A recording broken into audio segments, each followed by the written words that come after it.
Het is vastelovendje verdomme. En als ze zegt carnaval, dan is ze van fucking boven de fucking rivier. Want het is vastelovendje. Ik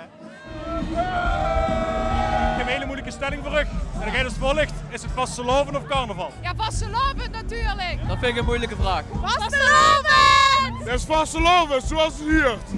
100% vastelovendje. Ja? Met een DJ op het einde. Ja, carnaval natuurlijk. Carnaval, ja. Wem zijn nu carnaval? Zij goed met de kwart.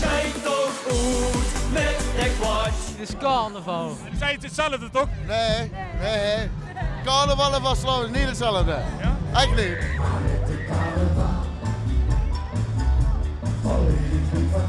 Maar waarom is het geen vastelovend? Lig eens uit.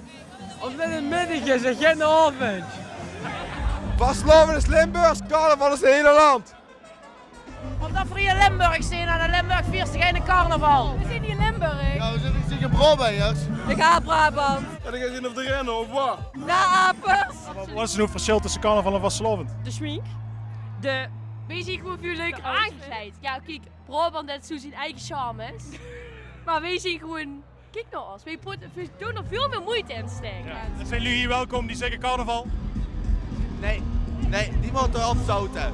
Terug naar Holland. Ja, dat vind ik een beetje week. Week. Week. Nou, daar ben ik niet mee eens. Maar ik kom ook uit Weert, het is bijna Brabant. Dus ja, ik doe het gewoon zoals ik het wil toch. Hier is het vastelovend en hier is het echt feest. Punt. Punt. Period. Mic drop.